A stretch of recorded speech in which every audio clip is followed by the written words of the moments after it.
আসসালামু আলাইকুম এভরিওয়ান, আপনারা সবাই কেমন আছেন? সাউন্ড ক্লিয়ারলি শুনতে পাচ্ছেন সবাই? জি ভাই, শুনতে পাচ্ছি। জি ভাই, দেখা যাচ্ছে এবং শোনা যাচ্ছে। সো আজকে হচ্ছে আমাদের ফার্স্ট ক্লাস, এবং স্পেসিফিক্যালি এটা হচ্ছে ফার্স্ট রিডিং ক্লাস। এই ক্লাসে আমরা আইএলটিএস এর রিডিং এর প্রথম যে প্যাসেজ থাকে এটাতে স্বাভাবিকভাবে ফিল ইন দ্য ব্লাঙ্কস এবং ট্রু ফলস নট গিভেন টাইপের কোশ্চেন আসে। তো আমরা শুধুমাত্র আজকে ট্রু ফলস নট গিভেন যে পোর্শনটা আছে ওইটা আজকে সলভ করব। এটা কিছু টেকনিক দেখবো কিভাবে এটা সলভ করতে হয়। তো এটার জন্য আমরা যে প্যাসেজটা নিয়েছি, প্যাসেজটার নাম হচ্ছে air traffic control in the USA. USA বা ইউনাইটেড স্টেট অফ আমেরিকাতে আকাশের ট্রাফিকটা কিভাবে কন্ট্রোল করা হয় এইটার উপরে এই প্যাসেজটা দেওয়া আছে। এখানে দেখেন কিছু ডান সাইডে কিছু ট্রু ফলস নট গিভেন দেওয়া আছে। এখানে বলা আছে যে ট্রু হবে কোথায়, if the statement agree with the information. Statement বলতে এই প্রশ্নগুলোকে বলা হয় বা কোশ্চেনগুলোকে বলা হয় হচ্ছে স্টেটমেন্ট। এইগুলো যদি ইনফরমেশনের সাথে অ্যাগ্রি করে, ইনফরমেশন হচ্ছে বাম সাইডে যে প্যাসেজটা আছে এটাই হচ্ছে ইনফরমেশন, এটার সাথে যদি ম্যাচ করে বা অ্যাগ্রি করে তাহলে এটা হচ্ছে আমরা ট্রু হিসেবে সিলেক্ট করব। আদারওয়াইজ যদি আমার ইনফরমেশনের সাথে স্টেটমেন্ট কন্ট্রাডিক্ট করে, কন্ট্রাডিক্ট বলতে বোঝা যাচ্ছে ভিন্ন মত পোষণ করা বা বিপরীত মত পোষণ করা, সেক্ষেত্রে আমরা এটাকে ফলস হিসেবে দিব। তো এখানে এক্সেপশনাল একটা নিউ কোশ্চেন আসে, সেটা হচ্ছে নট গিভেন। নট গিভেনে এখানে বলা আছে if there is no information on this. যদি কোনোই তথ্য না থাকে আমার কাছে, প্রশ্নে এমন কিছু একটা বললো, সেই রিলেটেড কোনো তথ্য প্যাসেজের ভেতরে আমি খুঁজে না পাইলে সেটাকে আমরা নট গিভেন হিসেবে চয়েস করব। তো এই হচ্ছে আমাদের প্রথম অংশটুকু। এখানে আমরা অপশনগুলো সিলেক্ট করতে পারি, আবার চাইলে এগুলো চেঞ্জও করতে পারি। ঠিক আছে, ওকে। আর আইএলটিএস রিডিং এ কোনো নেগেটিভ মার্কিং নাই, তো আমরা কোনো অপশন ফাঁকা রেখে আসবো না। যে কোনো অ্যান্সার আমরা কোনো না কোনো একটা অ্যান্সার দিয়ে আসবো। তো আমরা নাম্বার 20 কোশ্চেনটা আমরা একটু দেখি এখানে কি বলা আছে। নাম্বার 20-তে বলা আছে the F A A. F এ বলতে এখানে বলা দেওয়া আছে ফেডারেল অ্যাভিয়েশন অ্যাডমিনিস্ট্রেশন, সংক্ষেপে F A. The F A was created. Created মানে কি? তৈরি হওয়া বা সৃষ্টি হওয়া। তো এফ এ তৈরি হয়েছে কিভাবে? অ্যাজ এ রেজাল্ট, একটা ফলাফল হিসেবে। কিসের ফলাফল? Of the introduction of the jet engine. Jet ইঞ্জিনটার ইন্ট্রোডাকশন বা পরিচয় করে দেওয়ার জন্যই এফ এটা তৈরি হয়েছে। এটা হচ্ছে আমার প্রশ্নে বলছে। এখন আমাকে যদি কথা সত্য হয়, প্যাসেজেও যদি একই কথা লেখা থাকে যে এফ তৈরি হওয়ার পেছনে মূল কারণ ছিল হচ্ছে জেট ইঞ্জিন, তাহলে আমরা এটাকে ট্রু দিব। যদি দেখি যে অন্য কোনো কারণে এফ তৈরি হয়েছে, তাহলে এটাকে আমরা ফলস দিব। আর যদি আমরা বুঝতে না পারি কি কারণে বা কিভাবে বা কি উপায়ে এফ বা ফেডারেল অ্যাভিয়েশন অ্যাডমিনিস্ট্রেশন সংস্থাটা তৈরি হয়, তাহলে সেটাকে আমরা নট গিভেন সিলেক্ট করে দিব। তো এখন যে কোনো একটা রিডিং এর শুধুমাত্র ট্রু ফলস নট গিভেন না, any kind of reading question আমরা একটা নিয়মই ফলো করব। সেটা হচ্ছে ফার্স্টলি প্রশ্ন থেকে কিওয়ার্ড সিলেক্ট করব। তো এইখানে আমার এই যে কোশ্চেনের যে সেন্টেন্সটা আছে, the F was created as a result of the introduction of the jet engine, এটা হচ্ছে বড় একটা সেন্টেন্স। এখানের মেইন কিওয়ার্ড গুলো কারা, এটা কিভাবে বের করতে হয়? এটা বের করার একটা নিয়ম আছে। সেটা হচ্ছে সেন্টেন্স থেকে আমরা তিনটা জিনিস বাদ দিয়ে দিব। তিনটা জিনিস বাদ দিলে আমাদের সেন্টেন্স থেকে কিওয়ার্ড বের হয়ে যাবে। নাম্বার ওয়ান হচ্ছে আমরা সেন্টেন্স থেকে বাদ দিব আর্টিকেল। নাম্বার টু হচ্ছে সেন্টেন্স থেকে আমরা বাদ দিব প্রিপোজিশন। এন্ড নাম্বার থ্রি হচ্ছে আমরা সেন্টেন্স থেকে বাদ দিয়ে দিব হচ্ছে অক্সিলারি ভার্ব। অক্সিলারি ভার্ব অর্থাৎ সাহায্যকারী ভার্ব। ঠিক আছে, এগুলো বাদ দিয়ে দিলে আমার কি হয়ে যাবে? আমার সেন্টেন্সটা শর্ট হয়ে যাবে এবং কিওয়ার্ড গুলো বের হয়ে যাবে। তাহলে আমরা যদি এই কোশ্চেন থেকে এই বিষয়গুলো বাদ দেই, তাহলে দেখেন আমার মেইন কিওয়ার্ড গুলো বের হয়ে যাচ্ছে। তাহলে বাদ যাচ্ছে কি? দি হচ্ছে একটা আর্টিকেল, এটা বাদ যাচ্ছে। ওয়াজ হচ্ছে একটা অক্সিলারি ভার্ব, সাহায্যকারী ভার্ব, এটা বাদ যাবে। অ্যাজ হচ্ছে একটা প্রিপোজিশন, এটা বাদ যাবে। এ হচ্ছে একটা আর্টিকেল, এটা বাদ যাবে। Of preposition, the article, of preposition, the article. তাহলে দেখেন এই এতগুলো জিনিস আমার সেন্টেন্স থেকে বাদ যাওয়ার পরে যেই ওয়ার্ডগুলো আমার বেঁচে থাকতেছে সেইগুলোকে আমরা কিওয়ার্ড নাম দিয়েছি। সেগুলো দিয়ে আমরা কিন্তু অ্যান্সারগুলো সলভ করতে পারবো। তাহলে এইগুলো ওয়ার্ড কারা কারা? এফ ক্রিয়েটেড, রেজাল্ট, ইন্ট্রোডাকশন, এবং ফাইনালি জেড ইঞ্জিন। এটা হচ্ছে এক নাম্বার কাজ আমার যে কোনো রিডিং কোশ্চেন সলভের ক্ষেত্রে। আমরা পরীক্ষার হলে এভাবে বাদ দেওয়ার কোনো দরকার নাই। জাস্ট আমি আপনাদের প্রসেসটা বলে দিচ্ছি যে আর্টিকেল, প্রিপোজিশন, অক্সিলারি ভার্ব এগুলো বাদ দিলে যে ওয়ার্ডগুলো বাকি থাকে একটা সেন্টেন্সের, এগুলোকেই বলা হয় হচ্ছে কিওয়ার্ড। একটা রিডিং কোশ্চেন সলভের ক্ষেত্রে আমরা সবসময় কিওয়ার্ডের হেল্প নিব। এখন হচ্ছে আমার দুই নাম্বার কাজ হচ্ছে আমরা যে কাজটা করব সেটা হচ্ছে স্কিমিং অ্যান্ড স্ক্যানিং। এটা কি কেউ আগে শুনেছেন? স্কিমিং স্ক্যানিং এই কথাটা? ইয়েস স্যার, শুনেছি। এটা হচ্ছে যে দেখেন আমাদের রিডিং এর প্যাসেজটা সলভ করতে হবে 1 ঘন্টাতে। 1 ঘন্টাতে আমাদের 3টা প্যাসেজ সলভ করতে হবে, অর্থাৎ পার প্যাসেজে আমার 20 মিনিট সময়। তো 20 মিনিট সময় আমরা কিন্তু এই পুরো প্যাসেজটা পুরোটাই শেষ করতে পারবো না। আমার এই পুরো প্যাসেজটা কিন্তু অনেক বড় একটা প্যাসেজ। এটা সলভ করা বা এটা পুরো ডিটেলস পড়ে পড়ে বের করা এটা আমাদের অনেক সময়ের ব্যাপার। তো এর জন্য আমরা যেই হেল্পটা নিব সেই প্রসেসটার নাম হচ্ছে স্কিমিং অ্যান্ড স্ক্যানিং। সেটা কিভাবে হয়? স্কিমিং অ্যান্ড স্ক্যানিং হচ্ছে আপনি যখন এই প্যাসেজ বা গল্পটা পড়বেন তখনও সেই একই নিয়ম ফলো করবেন। আমরা এখানে একটা নিয়ম ফলো করেছিলাম না? সেন্টেন্স থেকে আর্টিকেল, তারপরে অক্সিলারি ভার্ব, আর হচ্ছে প্রিপোজিশন, এগুলো বাদ দিয়ে দিয়ে আপনি পড়তে পড়তে যাবেন। তাহলে আমরা যখন এই সেন্টেন্সটা পড়বো তখন আমরা জাস্ট অ্যাক্সিডেন্ট ওয়ার্ডটা পড়বো, তারপরে অকার্ড ওয়ার্ডটা পড়বো, তারপরে গ্র্যান্ড ক্যানিয়ন নামক ওয়ার্ডটা পড়বো। এইভাবে এই যে মেইন ভার্ব বা নাউন এই ওয়ার্ডগুলো পড়ে যাওয়াটাকেই বলা হয় স্কিমিং। অর্থাৎ আপনি ওয়ার্ড বাই ওয়ার্ড বা অর্থ সহকারে না পড়ে আপনি জাস্ট সেন্টেন্সের আর্টিকেল প্রিপোজিশন বাদ দিয়ে যে ওয়ার্ডগুলো বাকি আছে ওই ওয়ার্ডগুলোই পড়তে থাকবেন বা এগুলো দেখতে থাকবেন। দেখতে গিয়ে আপনি দেখবেন যে এখানে আপনি যে প্রশ্নে যে কিওয়ার্ডগুলো দাগিয়েছেন এই ওয়ার্ডগুলো আপনার এই যে আপনার রিডিং এর সময় আপনার চোখে পড়ে কিনা। দেখেন তো আমরা যে কিওয়ার্ডগুলো দাগিয়েছি ডান সাইডে প্রশ্নে, এরকম কোনো কিওয়ার্ড কি বাম সাইডে আছে? আছে। কোনটা আছে? যেমন সেকেন্ড লাইনেই FAA, ফেডারেল এভিয়েশন এই অ্যাডমিনিস্ট্রেশন, যে এইটা এটা একটা আছে। আছে। তারপরে রেজাল্ট নামে একটা কিওয়ার্ড আছে, এখানে দেখেন রেজাল্ট আছে। য- রেজাল্টিংও আছে। যখন আমাদের দুইটা কিওয়ার্ড আমরা ম্যাচ করব প্যাসেজের সাথে কোশ্চেনের, যখন দুইটা কিওয়ার্ড মিলে যাবে কোনো একটা লাইনে, তাহলে আমরা বুঝবো ওই লাইনেই আমার অ্যান্সারটা আছে। আমি আবারও রিপিট করছি, প্রথমে আমরা রিডিং এর যে কোনো কোশ্চেন, সেটা যাই হোক, ট্রু ফলস হোক বা ফিল ইন দ্য ব্ল্যাঙ্কস হোক বা ম্যাচিং হোক, যে কোনো কোশ্চেনে আমরা প্রথমে সেন্টেন্স থেকে আর্টিকেল, প্রিপোজিশন, অক্সিলারি ভার্ব এগুলো বাদ দিয়ে যে মেইন নাউন, ভার্ব, অ্যাডজেক্টিভ এই ওয়ার্ডগুলো থাকে এই ওয়ার্ডগুলো মার্ক করে ফেলবো যে আমার এই কোশ্চেনের মেইন ওয়ার্ড হচ্ছে এগুলো: FAA, created, result, introduction, jet engine. এই পাঁচটা ওয়ার্ড হচ্ছে আমার এই কোশ্চেনের মেইন কিওয়ার্ড। এখন এই কোশ্চেনের উত্তরটা কোথায় আছে, এটা প্যাসেজের ভেতর তো অনেক বড় একটা গল্প, এটা পড়ে পড়ে খুঁজে বের করা খুবই ডিফিকাল্ট, অনেক সময়ের ব্যাপার। তো এর জন্য আমরা যে কাজটা করব, আমরা প্যাসেজটাও আমরা ঠিক একইভাবে স্কিমিং করতে করতে যাবো, এই প্রসেসটাকে বলা হয় স্কিমিং। তো স্কিমিং করার ক্ষেত্রে আমরা কি করব, আবার এইভাবে পড়বো না যে রিডিং পড়ার মতো। রিডিং পড়া বলতে বোঝায় এইভাবে পড়া: an accident that occurred in the sky over the Grand canyon in 1956 in the establishment of the federal aviation administration.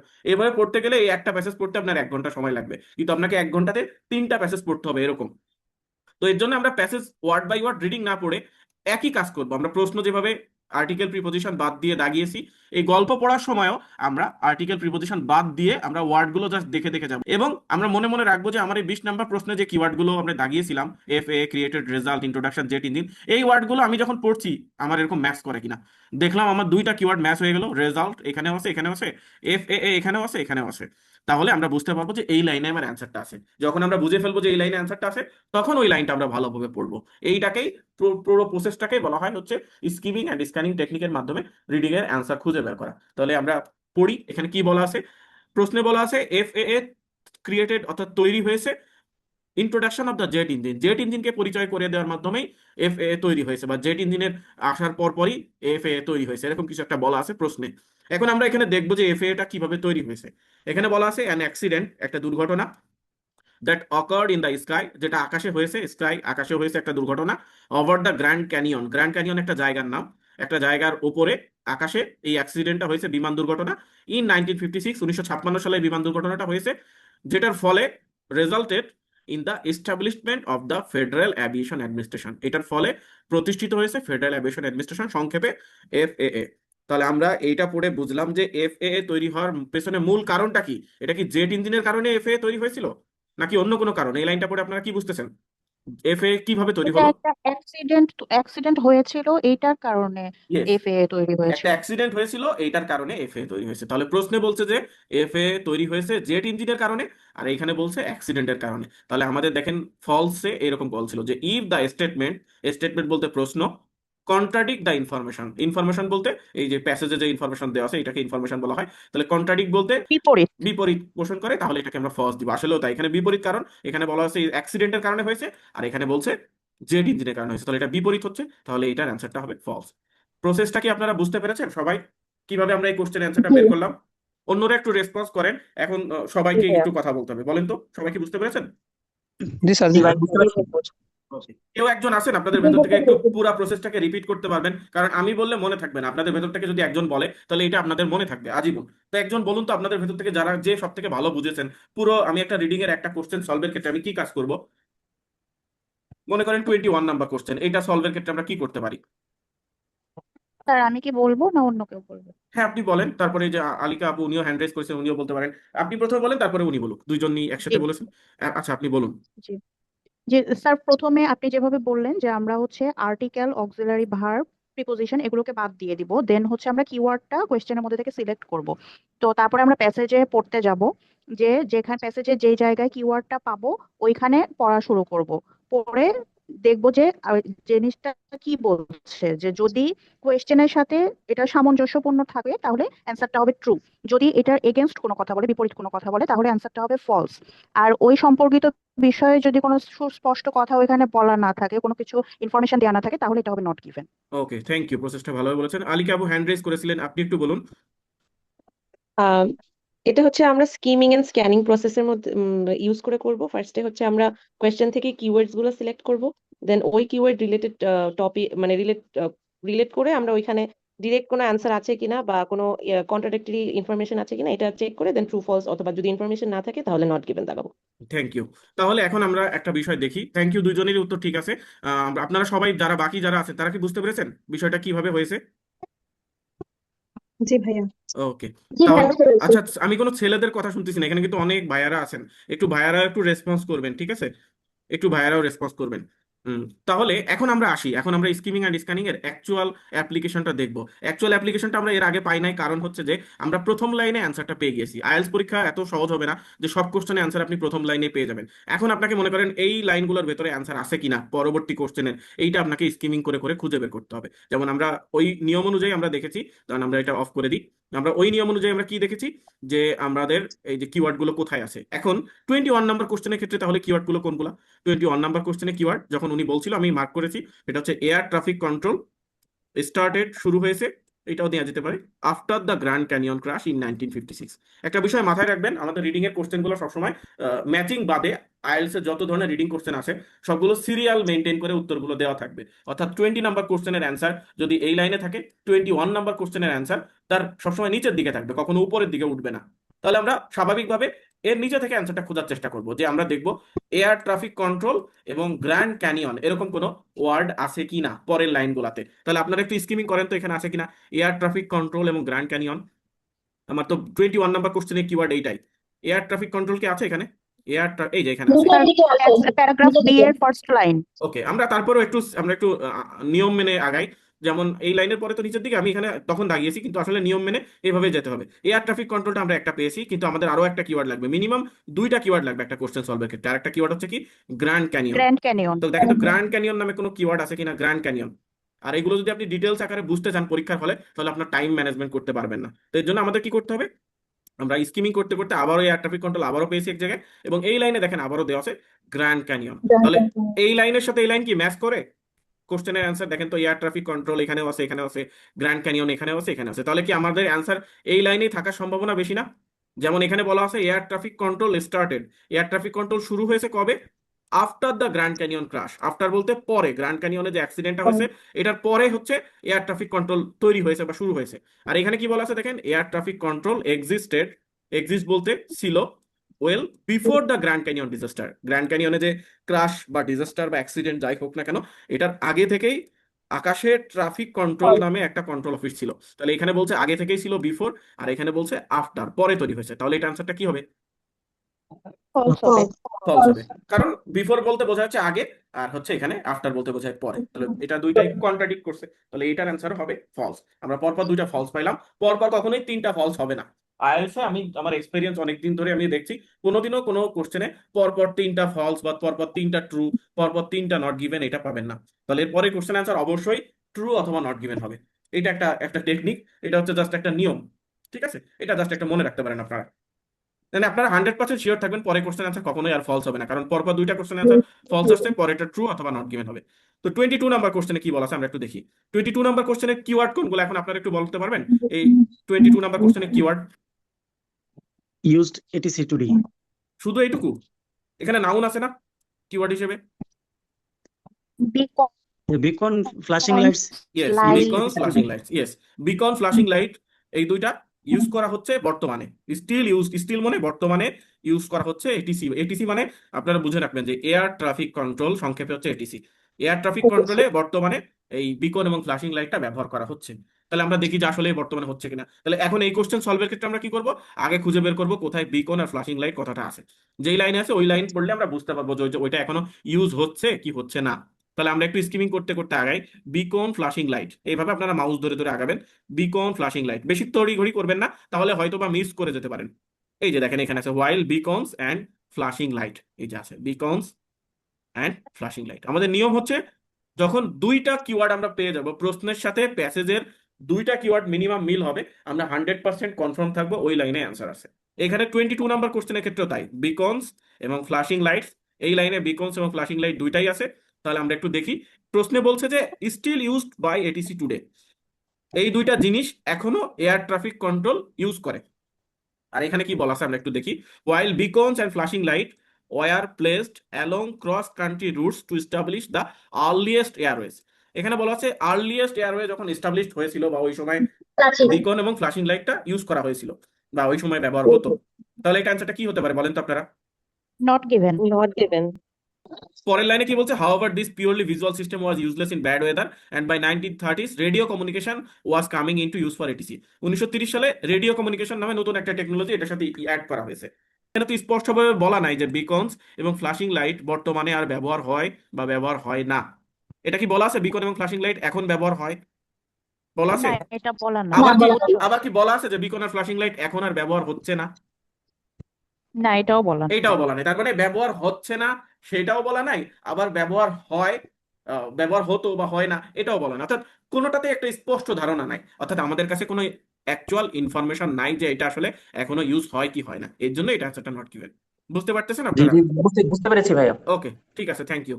ওকে, এখন হচ্ছে আমরা 23-তে আমরা আসি। 23-তে কিওয়ার্ড আপনারাই বলেন তো। এখানে কিওয়ার্ড আগে কোনটা, আগে আমাদের এটা আইডেন্টিফাই করতে হবে। 23 নাম্বার কোশ্চেনের কিওয়ার্ড এখানে বলা আছে some improvement were made in radio communication during World war two, কিছু উন্নতি আনা হয়েছিল বা তৈরি করা হয়েছিল রেডিও কমিউনিকেশনে দ্বিতীয় বিশ্বযুদ্ধের সময়। তাহলে কিওয়ার্ড আগে কোনটা, আগে আমাদের প্রসেসে আসতে হবে, প্রক্রিয়ার মাধ্যমে কোশ্চেনটা সলভ করব। আগে কিওয়ার্ড বের করব, ইমপ্রুভমেন্ট, তারপরে রেডিও কমিউনিকেশন আর আর World War second radio communication during World war two. আর কোনো কিওয়ার্ড কি আছে এই সেন্টেন্সে? আর দরকারও নাই, এইগুলো দিয়ে আমরা অ্যান্সার খুঁজে বের করতে পারবো, তাই না? তাহলে আমরা খুঁজবো improvement, radio communication, world war two. এর ভিতরে সব থেকে ইম্পর্টেন্ট হচ্ছে রেডিও কমিউনিকেশন এবং ওয়ার্ল্ড ওয়ার টু। মানে এই ওয়ার্ল্ড ওয়ার টু সব থেকে সহজে আমরা খুঁজে বের করতে পারবো, কারণ এগুলো ক্যাপিটাল ওয়ার্ডে থাকবে, একটু অন্যরকম দেওয়া থাকবে। তাহলে এইটা কিংবা রেডিও কমিউনিকেশন ইমপ্রুভমেন্ট, এইটা আমরা একটু স্কিমিং করতে করতে যাবো। স্কিমিং এর প্রসেসটা হচ্ছে আমি জাস্ট খুঁজবো রেডিও কমিউনিকেশন আছে কিনা। আমি পরীক্ষা হলে এইভাবে করতাম, মনে মনে পড়তাম radio communication, radio communication, radio communication নাই, এই লাইনে নাই, পরের লাইনে রেডিও কমিউনিকেশন, এভাবে খুঁজতে খুঁজতে যাইতাম। অথবা ইমপ্রুভমেন্ট, এই যে দেখেন আমরা একটা পেয়ে গেছি ইমপ্রুভড, তাই না? ইমপ্রুভড ওয়ার্ডটা পেয়েছি। তারপরে পরের লাইনে আবার রেডিও কমিউনিকেশন আছে, আবার পরের একই লাইনে সেকেন্ড ওয়ার্ল্ড ওয়ার। Second মানে World War। একই লাইনে তিনটা কিওয়ার্ডই আমার পেয়ে গিয়েছি। তার মানে আপনারা 100% কি কনফার্ম এই লাইনে উত্তর আছে? অনেকটা 100%। Possible. Improved radio communication brought about, brought about বলতে আনা হয়েছিল, ব্রিং এর পাস্ট টেন্স ব্রড, আনা হয়েছিল কোন সময়? সেকেন্ড ওয়ার্ল্ড ওয়ারে। তাহলে এখানে বলা আছে improvement were made in radio communication during World war two. তাহলে এটা কি ম্যাচ করছে? কি হচ্ছে, এটা কি ফলস নাকি ট্রু নাকি নট গিভেন? জি ভাই ম্যাচ করছে। পুরোপুরি ম্যাচ করছে। যে ইমপ্রুভ রেডিও কমিউনিকেশন বা ইমপ্রুভমেন্ট রেডিও কমিউনিকেশন আনা হয়েছিল সেকেন্ড ওয়ার্ল্ড ওয়ার, দ্বিতীয় বিশ্বযুদ্ধের সময়। এখানেও বলছে ওয়ার্ল্ড ওয়ার টু, একদম 100% ম্যাচ হচ্ছে, এর জন্য অ্যান্সারটা ট্রু। ক্লিয়ার সবাই? চ্যাট বক্সে অনেকে অ্যান্সার দিচ্ছেন, আমি একটু দেখি। এই যে মাইশা রোজ লিখছেন improve radio communication world war two, true. Okay sir, improve, হ্যাঁ এইভাবে দিয়েছেন, থ্যাংক ইউ, অনেক লিখেছেন, থ্যাংক ইউ। ওকে, এখন হচ্ছে আমরা 24-এ আসি। 24 এর কিওয়ার্ডটা, আচ্ছা আপনাদের যদি কোনো অসুবিধা থাকে এই যে কোশ্চেন গুলাতে আমাকে একটু বলবেন। সবাই কোনো অসুবিধা আছে কি কারো এই পর্যন্ত? না স্যার। না ভাইয়া।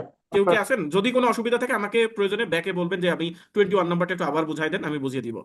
24-এ কি বলছে?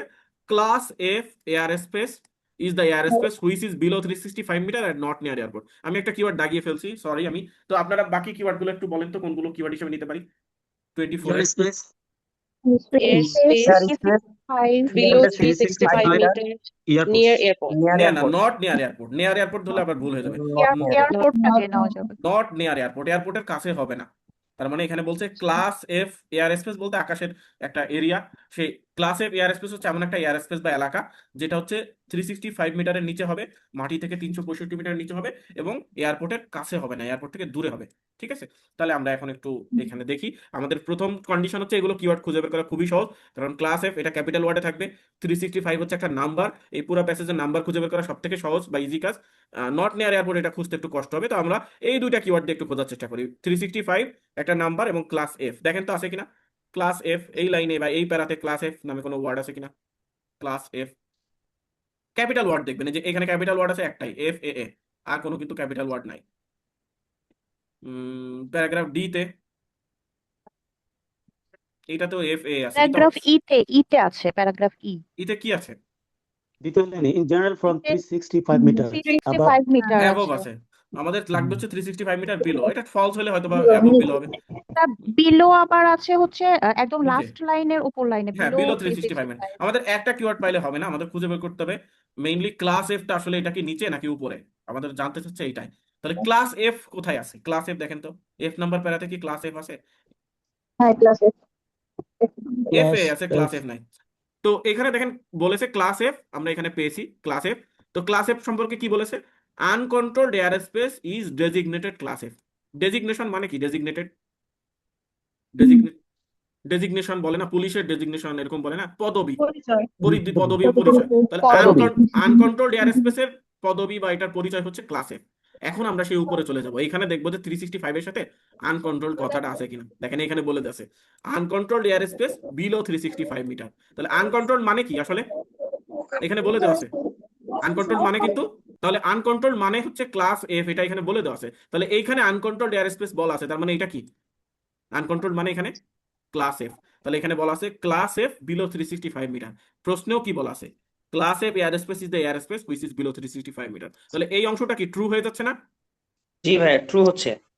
দেখেন এখানে ওরা চাইলে এই কাজটাই আনকন্ট্রোল এখানে না লিখে একবারে লিখতে পারতো যে class F air space below 365 metre, তাহলে আপনাদের এত ঝামেলা হতো না। কিন্তু এখানে ক্লাস এফ না লিখে এখানে লিখছে আনকন্ট্রোল এয়ার স্পেস, আবার একটু নিচে যেয়ে বলছে যে আনকন্ট্রোল মানেই হলো ক্লাস এফ। তার মানে যত জায়গায় গল্পের যত জায়গায় আনকন্ট্রোল লেখা আছে সবগুলোই হচ্ছে ক্লাস এফ। ঠিক আছে, তাহলে আনকন্ট্রোল মানে আমরা আসলে আনকন্ট্রোল পড়বো না, এখানে নিচে যেহেতু লিখে দেওয়া আছে আনকন্ট্রোল মানেই ক্লাস এফ, তাহলে এখানে আনকন্ট্রোল যত জায়গায় আছে সবগুলোকে আমরা ক্লাস এফ পড়বো। তাহলে class F air space below 365 metre, প্রশ্নেও তাই বলা আছে যে class F air space is the air space which is below 365 metre. তাহলে এই অংশটুকু কি ট্রু হয়েছে প্রশ্নের? এই অংশটুকু অর্ধেক। এরপরে বাকি অংশটুকু আছে নট নিয়ার এয়ারপোর্ট। এখন আমরা আরো কোথাও দেখবো যে আনকন্ট্রোলড এয়ার স্পেস নামে কোনো কথা লেখা আছে কিনা এই প্যারাতে। যেমন এখানে 365 মিটার আছে আনকন্ট্রোল, এখানে আছে কন্ট্রোল, কন্ট্রোল না আমাদের লাগবে আনকন্ট্রোল, এই যে আছে elsewhere in uncontrolled airspace pilots are bound by fewer regulation. পাইলটদের তেমন কোনো আইন বা নিয়ম পালন করতে হয় না এই আনকন্ট্রোলড এয়ার স্পেসে। এখন বলেন এলসওয়্যার মানে কি? এইটার ভোকাবুলারি আপনাদের জানতে হবে। এলসওয়্যার মানে কি? যে কোনো জায়গায় যে কোনো না, অন্য জায়গায়, অন্যত্র। হুম। এলসওয়্যার মানে অন্যত্র বা অন্য কোথাও। Elsewhere in uncontrolled air space, তাহলে আনকন্ট্রোলড এয়ার স্পেসটা পাইলটরা অন্য কোনো জায়গায় এটা ইউজ করতে পারবে। তাহলে এটা কি তাহলে এয়ারপোর্টের কাছে হবে নাকি এয়ারপোর্ট থেকে দূরে হবে বলেন তো? এলসওয়্যার বলতে দূরে হবে, অন্য এয়ারপোর্ট জায়গায়। থেকে দূরে। হ্যাঁ, তো এখানে বলছে elsewhere in uncontrolled air space, অর্থাৎ আনকন্ট্রোলড এয়ার স্পেসটা এয়ারপোর্টের কাছে এই কাজগুলো করা যাবে না, এয়ারপোর্ট থেকে দূরে। নট নিয়ার এয়ারপোর্ট বলতে এলসওয়্যার, তার মানে এটা অ্যান্সারটা দুইটা অংশই ট্রু হয়ে গেল, যে আনকন্ট্রোলড এয়ার স্পেস 365 মিটারের নিচে হবে বা ক্লাস এফ 365 মিটারের নিচে হবে, এবং এলসওয়্যার অর্থাৎ অন্য জায়গায় হবে, নট নিয়ার এয়ারপোর্ট। তাহলে দুইটাই ট্রু, মানে পুরো কোশ্চেন অ্যান্সারটা হচ্ছে ট্রু। এখন আমরা দেখি তো ক্লাস 25 এ বলছে all aircraft in class E air space must use IFR. এটা কিওয়ার্ড কি? আগে আগে বের করেন কিওয়ার্ড, তারপরে অ্যান্সার, আগে অ্যান্সার বের করতে যাবেন না। A ক্লাস ই IFR এবং use all aircraft class must E use IFR, must use, must বলতে মাস্ট ইউজ অবশ্যই আইএফআর।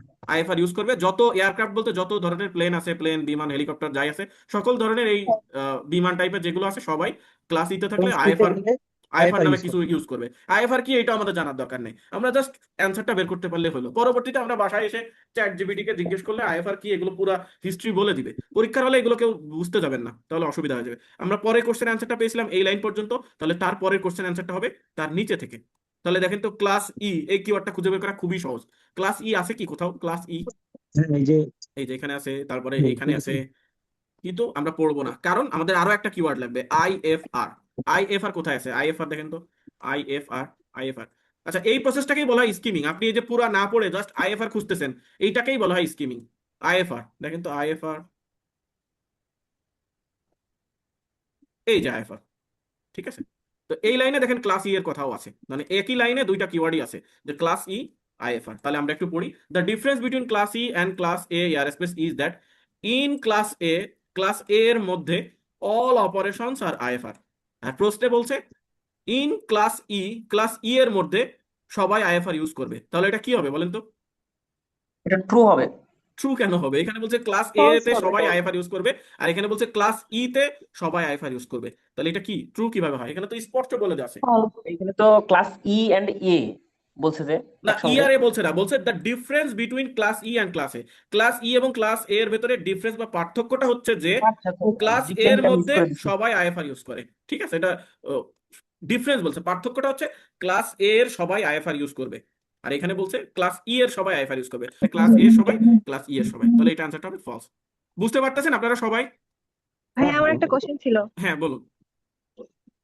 আচ্ছা, আমাদের যে বলেন যে যখন আমরা কিওয়ার্ডটা সার্চ করি তখন সেটা হচ্ছে স্কিমিং, তাহলে স্ক্যানিং কোনটা? আমি এটা ডিফারেন্সটা একটু বুঝতে না, পারছি না। কিওয়ার্ডটা সার্চ করাটাকে স্ক্যানিং বলে। আপনি যখন এই যে বাদ দিয়ে দিয়ে পড়ে যান চোখ বুলান, এটাকে বলা হয় স্কিমিং। আর স্ক্যানিং হচ্ছে এক্সাক্ট কিওয়ার্ডটা খোঁজা, বুঝতে পেরেছেন? আচ্ছা ভাই, বুঝতে তার পেরেছি। মানে আপনি এই যে বাদ দিয়ে দিয়ে পড়ে যাচ্ছেন, এটাকে বলা হয় হচ্ছে স্কিমিং। স্ক্যানিং হচ্ছে এক্সাক্ট যে কিওয়ার্ডটা আপনি প্রশ্নে নিয়েছেন, ওই কিওয়ার্ডটা খোঁজাটাকে বলা হয় স্ক্যানিং। ওকে, তো এটা আমাদের হয়ে গেল। এখন লাস্টে 26 নাম্বার কোশ্চেনের কি বলছে? A pilot entering class C তে একজন পাইলট যদি প্রবেশ করে, is flying over an average size city, তিনি উড়ে যাবে একটা অ্যাভারেজ সাইজ সিটির সমান উচ্চতায়, তাহলে এখানে কিওয়ার্ড কোনটা বলেন তো 26 এর? Pilot entering to sea. Class C. এখানে পাইলটের থেকে ক্লাস সিটাই সব থেকে দ্রুত আমরা খুঁজে বের করবো। আর একটা ভালো কিওয়ার্ড আছে এই লাইনে, বলেন তো? আচ্ছা, average Average size size. Average size city. এইটা এই দুইটা হচ্ছে আমার কিওয়ার্ড। তাহলে আমরা একটু দেখি যে এরকম কোনো class C, average size city, এরকম কোনো কিওয়ার্ড আছে কিনা। ক্লাস সি এটাকে বলা হচ্ছে স্কিমিং। এই যে ক্লাস সি, এই যে আমরা পেয়েছি ক্লাস সি। এখানে আমাদের দেখতে হবে যে এভারেজ সাইজ সিটি আছে কিনা এরকম কোনো। দিস করসপন্ড রাফলি small municipal medium size metropolitan, এই যে এন্ড মেজর মেট্রোপলিটন এরিয়া, অনেকগুলো নাম আছে। এখন দেখেন এখানে অ্যান্সারটা এক লাইনে না দিয়ে একটা ট্রিক্স করেছে। তিনটা ক্লাসের নাম বলে তিনটা ক্লাসের তথ্য একসাথে দিয়েছে। যেমন বলছে 3 other type of airspace, classes D, classes C and classes B. এই তিনটা হচ্ছে ক্লাসের নাম। এই তিনটা ক্লাসের জন্য দিস করসপন্ড রাফলি, এগুলোর সাথে আনুমানিকভাবে এগুলো এটার সাথে ম্যাচ করে, সেটা কোনটা? Small municipal, comma medium size metropolitan and major metropolitan. অর্থাৎ প্রথমে যেটার নাম আছে ক্লাস ডি, ওইটার জন্য হবে হচ্ছে স্মল মিউনিসিপাল। মাঝখানে যেটা আছে ক্লাস সি, ওটার জন্য মিডিয়াম সাইজ, আর লাস্টেরটা বি এর জন্য মেজর মেট্রোপলিটন। তাহলে আমার প্রশ্ন বলছে ক্লাস সি তে যারা আছে তারা এভারেজ সাইজ সিটিতে উড়ে যায়, আর তাহলে এখানে ক্লাস সি মাঝখানে, এটার জন্য মাঝখানে হচ্ছে মিডিয়াম সাইজ মেট্রোপলিটন। তাহলে এইটার এটা কি এক বলেন তো? মিডিয়াম মানে Average. মাঝামাঝি, এভারেজ মানে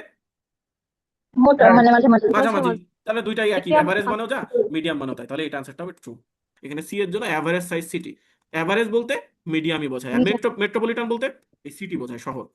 তাহলে এটা স্যার এখানে এভারেজের মানে সিনোনিম হিসেবে মিডিয়ামটা ইউজ করা ইয়েস হয়েছে ইয়েস ইয়েস। এভারেজ মানে কি? গড়। গড় মানে কি? গড়। কোনো কিছুর মাঝামাঝিটাকে কি গড় মাঝামাঝি। বলা হয়। তাহলে মিডিয়াম মানেও কি? মাঝামাঝি। তাহলে মিডিয়াম মানে এভারেজ। এখন পয়েন্ট টু পয়েন্ট তো আইএলস এ থাকবে না, আইএলস এ জি। একটু ডিফিকাল্ট থাকবে, একদম ইজিলি থাকবে না। তো এই হচ্ছে আমাদের প্রথম প্যাসেজ। আমরা আরো একটা প্যাসেজ করব। তো এটা আমরা একটু অ্যান্সারটা চেক করি আমাদের অ্যান্সারগুলো হয়েছে কিনা। এই যে এখানে দেখেন আমরা যতগুলো অ্যান্সার নিয়েছি 20 থেকে 26 সবগুলো অ্যান্সার হয়েছে। এখন আমাকে বলেন এই প্যাসেজটা কি আপনারা সবাই বুঝতে পেরেছেন? এই প্যাসেজটা আমি করালাম অনেকক্ষণ ধরে, প্রায় 1 ঘন্টার মতো সময় নিয়ে এই প্যাসেজটা বোঝালাম। এটা কি বুঝতে পেরেছেন সবাই, পুরো টেকনিক কিংবা কোশ্চেন গুলা? Yes sir. স্যার আমি ভিডিও লেট করে জয়েন করছি, এটা কি পরবর্তীতে পাবো? হ্যাঁ, রেকর্ডিংটা পাবেন। আমাদের ভর্তি স্টুডেন্ট হলে রেকর্ডিংটা পাবেন। ঠিক আছে, আমাদের যে হোয়াটসঅ্যাপ স্যার গ্রুপ আমরা 10টা দিয়ে দিব। 12তে জয়েন করেছিলাম, ভুলেই গেছিলাম যে 9:30টায় ক্লাস, মানে আমার ইউনিভার্সিটি কালকে কুইজ আছে, সেটা আমি বুঝতে প্রিপারেশন পেরেছি। নিতে নিতে ভুলে গেছি। আমরা কিন্তু সবাইকে আচ্ছা। মেসেজ দিয়েছি আলাদা আলাদা ভাবে, তারপরে গ্রুপে পোস্ট দিয়েছি। হয়তোবা মিস হয়ে গেছে, সমস্যা নেই, রেকর্ডিংটা পাবেন। ঠিক আছে, আরো যদি এরপরে রেকর্ডিং দেখার পরে যদি কনফিউশন থাকে আমাকে বলবেন, আমি বুঝিয়ে দিব। এখন আমরা একটা নতুন প্যাসেজে যাই, যদি এটাতে আমাদের কোনো অসুবিধা না থাকে, আপত্তি না থাকে, আমরা নিউ একটা প্যাসেজ সলভ করি। আমরা কি আগাতে পারি নিউ প্যাসেজে? Sir sure. ওকে, ঠিক আছে। জি জি। ঠিক আছে, এটা হচ্ছে কি কিভাবে যে আমরা বলি না থাই গ্লাস বলা হয় সবাই ভাবে, যে বড় বড় যে গ্লাস অফিসে ইউজ হয়, ঢাকা শহরে যে অফিসগুলো দেখবেন যে বাইরের সাইডে কাচের বড় বড় যে শীটের যে গ্লাস তৈরি হয়, জানালার যে গ্লাস বা বিল্ডিং এর বাইরের যে গ্লাস, এগুলো কিভাবে তৈরি হয় এই প্রক্রিয়াটা হচ্ছে এখানে বর্ণনা করা হয়েছে। এখন হচ্ছে আমরা শুরু করি। এখানে 9 নম্বর কোশ্চেনে বলছে the metal used in the float process had to have specific properties. Metal যেটা ইউজ করা হয়েছিল ফ্লোট প্রসেসে, যেটা ছিল বা থাকা উচিত একটা নির্দিষ্ট প্রপার্টিজ বলতে একটা বৈশিষ্ট্য বা গুণাগুণ। তাহলে এই কোশ্চেনের কিওয়ার্ড কোনটা আগে আমাকে বলেন। কিওয়ার্ড বের করার নিয়ম হচ্ছে সেন্টেন্স থেকে আর্টিকেল, প্রিপজিশন, অক্সিলারি ভার্ব এগুলো বাদ দেওয়ার পরে বা সাহায্যকারী ভার্ব এগুলো বাদ দেওয়ার পরে যা বাকি থাকবে সেটা হচ্ছে আমার কিওয়ার্ড। এটা আমি আবারও বলে দিচ্ছি, স্পেসিফিক প্রপার্টিজ। কিন্তু আমাদের পরীক্ষার হলে এরকম কাটাকাটি করার কোনো দরকার নেই। আপনি এগুলো বাদ দিয়ে যে ওয়ার্ডগুলো থাকবে নাউন, ভার্ব, অ্যাডজেক্টিভ এইগুলো আপনারা দেখবেন। তাহলে কিওয়ার্ড কোনটা?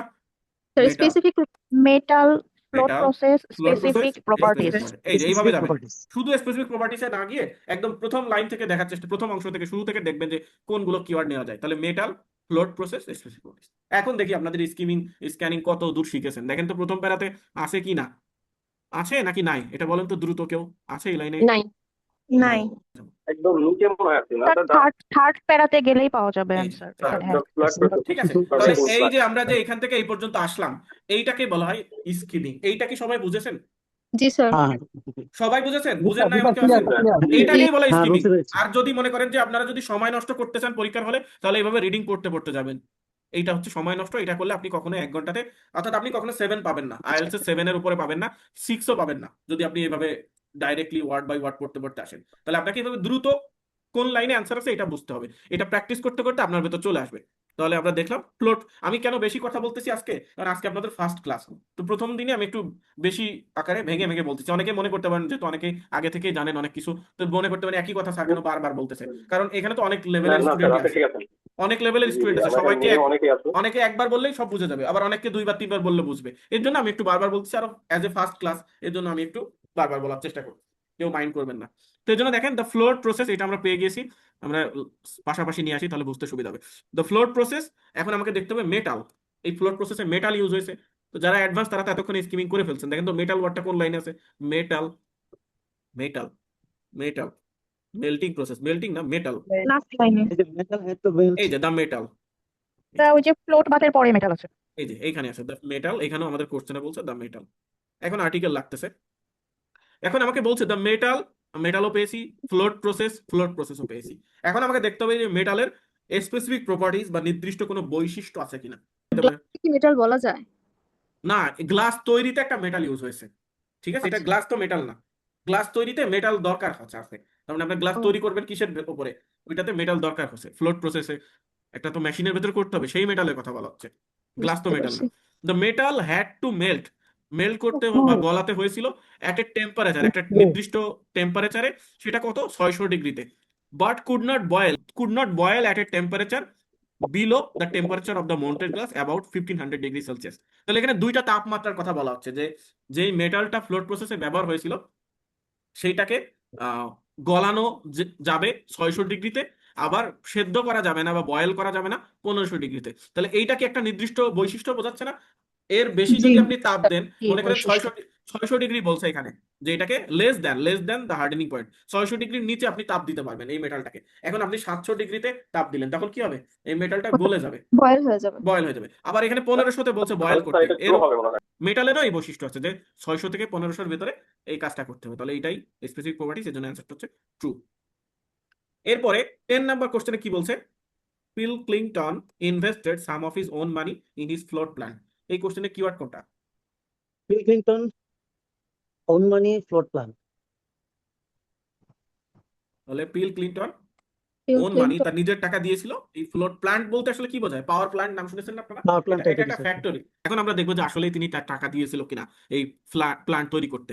তো এখন আমাকে খুঁজে বের করতে হবে, সব থেকে সহজ হচ্ছে নাউন, বিল ক্লিনটন। এটা কেন খুঁজে বের করা সহজ? কারণ এটা ক্যাপিটাল ওয়ার্ডে থাকবে, তো বড় হাতের অক্ষরে এটা খুঁজে বের করা খুবই সহজ। দেখেন তো এই লোকের স্যার নাম কোথায় আছে? প্যারার একদম উপরে আছে ওই হচ্ছে যে এই প্যারার পরের প্রথম লাইনে আছে। Clinton. ও অনেকে, এই যে একজন, আমি আগে ওনার কথাটা নিই। এই যে উনি বললেন যে উপরে আছে, আমরা জি। ক্লাসের শুরুতে বলে দিয়েছি যখন রিডিং এ কোশ্চেনে আমাদের হচ্ছে এই ম্যাচিং True, বাদে অন্য false, যত কোশ্চেন থাকবে এগুলো হচ্ছে সবগুলো sequence। কোশ্চেন অ্যান্সার সবসময় সিরিয়াল মেনটেন করে থাকবে। অর্থাৎ আগের কোশ্চেন অ্যান্সার যদি এখানে পান, পরের কোশ্চেন অ্যান্সার সবসময় তার নিচে পাবেন, কখনো উপরে কিওয়ার্ড পেলেও হবে না।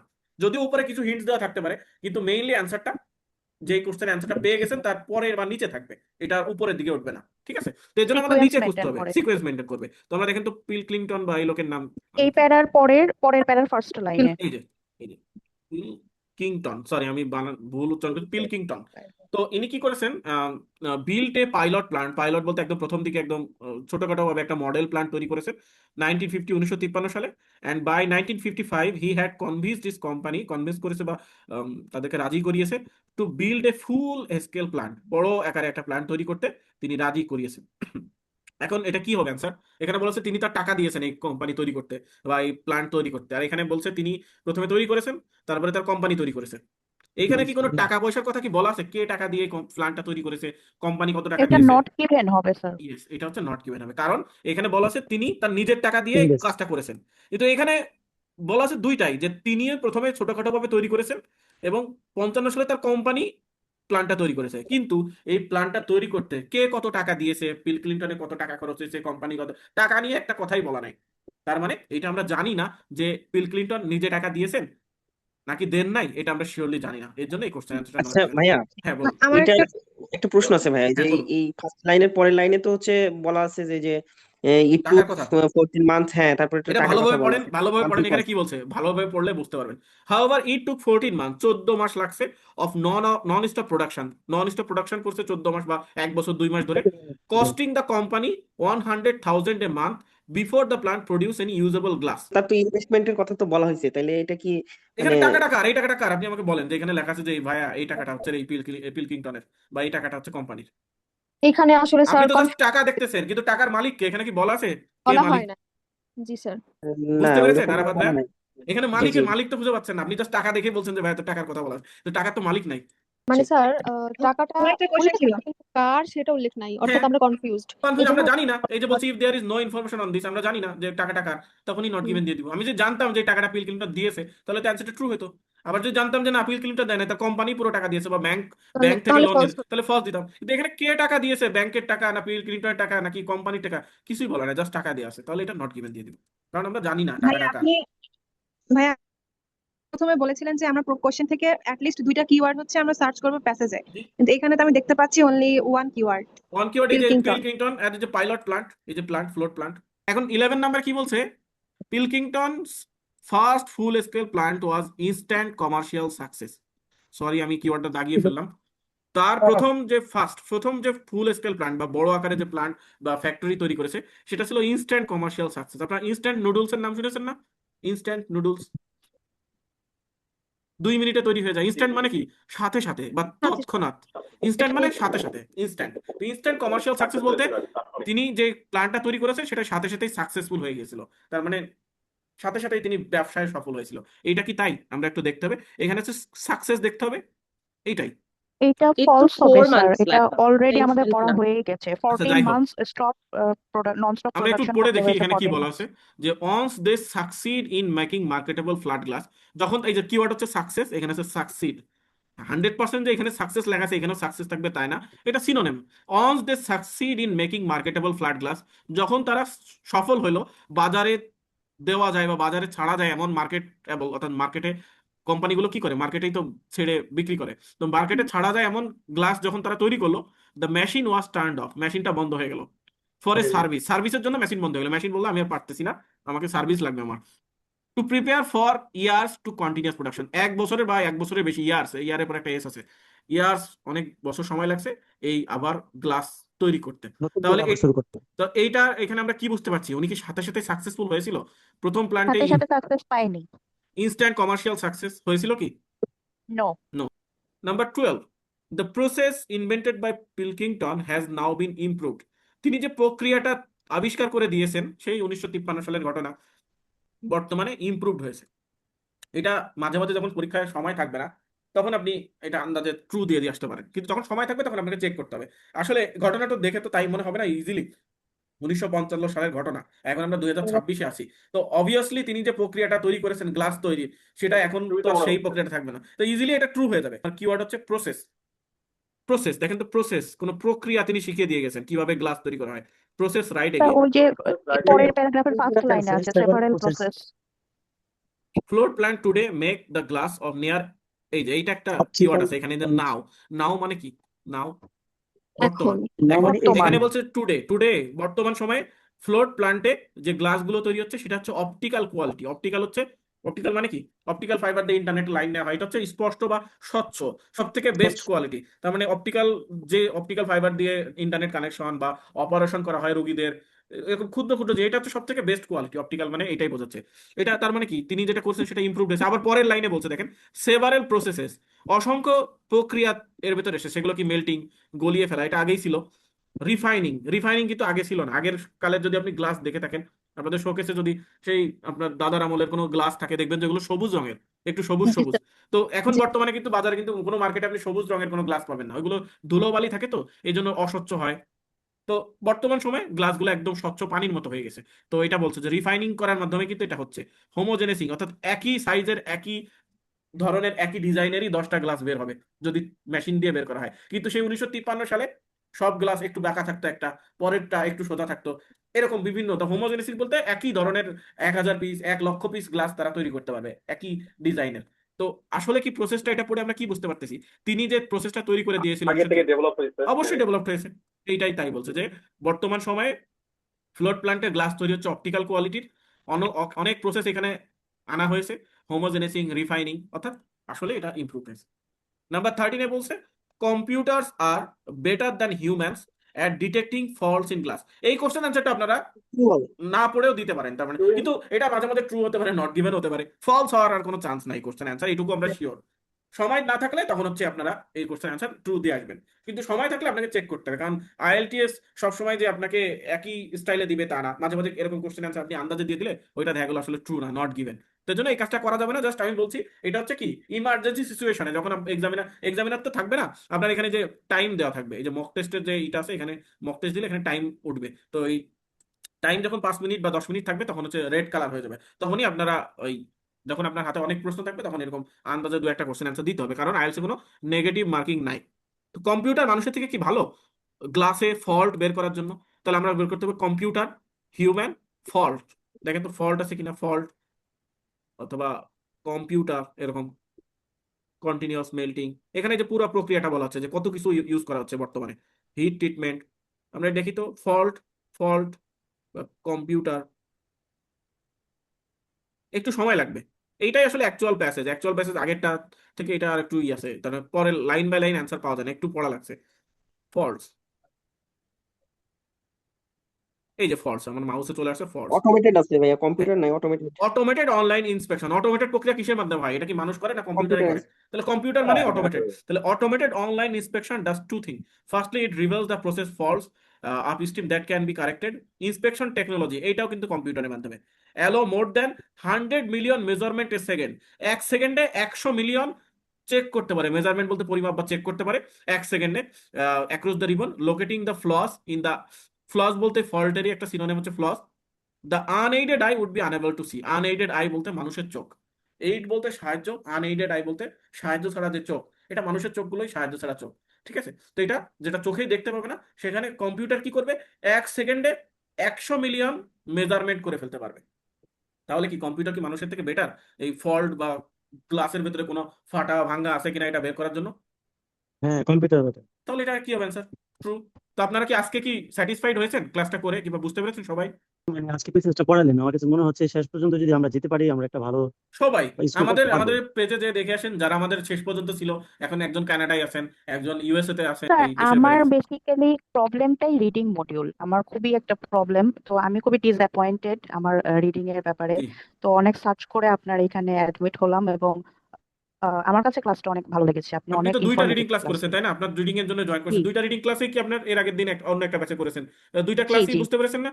টেকনিক গুলো কি দুইটা একটু ক্লাসে আপডেটেড বুঝতে ছিল না? পেরেছি টেকনিক, জি জি জি জি জি আপডেটেড, এবং আমি ওই অনুসারে সকালে প্র্যাকটিসও করেছি, হেডিং ম্যাচিং, বক্স ম্যাচিং, তো আমার কারেক্ট হয়েছে আপনার ইনস্ট্রাকশন ফলো করে, থ্যাংক ইউ। আমাদের সাথে যেগুলো 2 মাস হতো না। যারা থাকবে তাদের আমরা বলছি, আপনি বলছিলেন যে আপনি কি গ্যারান্টি দিচ্ছেন, আসলে গ্যারান্টি ওইভাবে তো কাউকে দেয় না স্টুডেন্টের লেভেল, কিন্তু আসলে আমরা এইটুকু জানি যে আমাদের সাথে যারা কন্টিনিউলি থাকবে 2 মাস তাদের সবারই 7 কাছাকাছি স্কোর আসবে।